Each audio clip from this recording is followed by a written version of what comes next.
Good morning. It's Saturday, May 22. Hakuna Matata, everyone. So I was cruising around Lowe's and I saw this on the shelf. It was $10 and change. These are internal pipe wrenches. So when you have something like a pipe nipple and you need to remove it from what it's screwed into, you don't have to grip it with a plier and ruin the threads. This will grab this from the inside. This is 3/8, ½ inch, and 3/4. The size is, I don't know. I've always wanted a set of these, and I actually been looking to buy some on Amazon and other places, and reviews are mixed. I don't know. So I mean, for the price, what the heck, right? And I've got some places with close nipples. There's one down there for the gas, and we've got this one right here. And we're gonna have one in that. So I thought now was a good time to buy that. So I cut my finger. Jesus, man, what's going on? I was pulling the grommet out of that hole right there.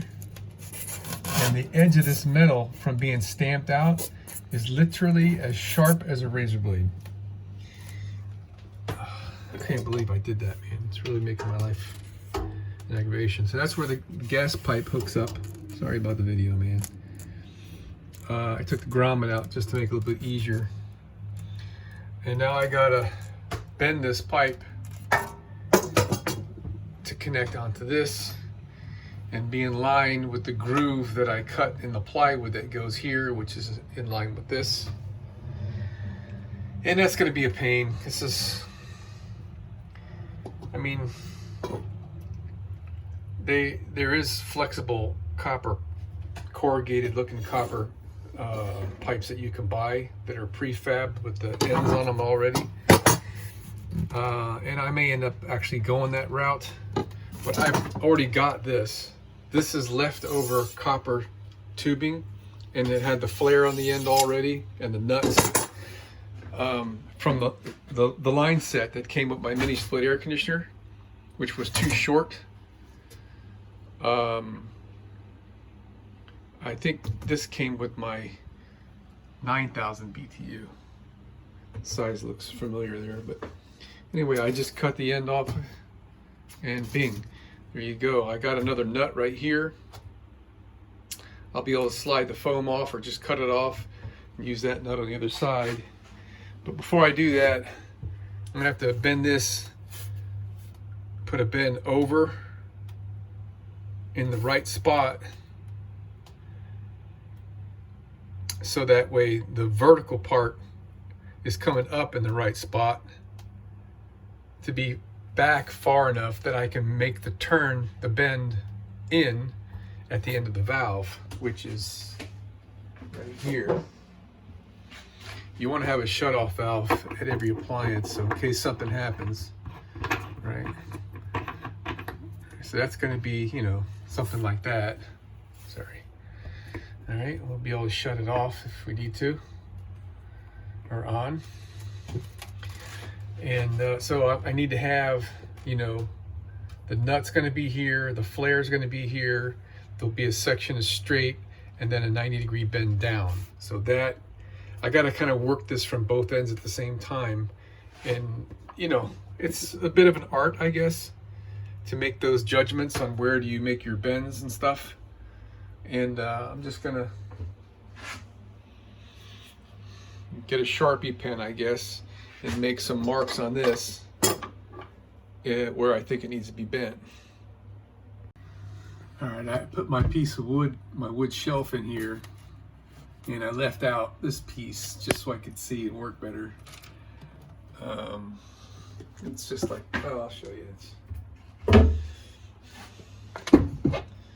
So I took this over to the table saw and set the blade kind of low, and I set the fence for this cut, then I set the fence for that cut, and then I just made about 15 cuts in to remove the wood. And when I got to this point, I just slid it back and forth left to right and just kind of used it like a grinder. And so that little angle that's cut in that kind of matches the angle that the pipe is coming out. It's just, you know, hey, whatever. Do the best you can to make things look good. But so here's the challenge. There's my brass fitting out there. So we're going to be looking like that. And there's the slot. And I want this copper tube to be going vertical near this side of that slot. So it's kind of be like, I don't know, a little bit of a challenge to make that happen. So I just put this thing in the lathe, and now the tube fits in there perfectly. Now it fits in there just right. Tried kind of fixing it up, and it's okay. It's not quite to my standards, but all right. I think I got to take this plywood out of here now. All right, it's coming along. So, okay. Well, I'm not liking it that much. It's in there. This groove should have come back about another inch, I think, because I couldn't get any closer with this bend because in order to get the flaring tool on there and get the nut to come back, you know, I don't know. I mean, that's not all of it really. I would like that to be straight and not touching on that, so there's no stress. And we're a little bit out of alignment on there. I know the video doesn't show it, but it's at worst, it's a best first draft, I guess. Now that I've got it, I could go over to Schmoes or Shalom Depot and see if I can get one of those flexible ones that's a good length for me to put in there. Otherwise, we'll just probably, I don't know, I might be able to massage some of these bends. If I can get more of the bend on this closer to this nut, just doing it by hand and then unbend some of this, that'll move me in a little bit, and then it'll also give me a little bit more length to the tube, which I need a hair more length down there. So all is not lost, but hey, I got something to work with. So now I guess I could try my side piece that I cut to make sure that this is correct. Yes, it goes around that just right. So I think now all these wood pieces are ready. They need to be final sanded and painted before I install. And all this area here is just primer.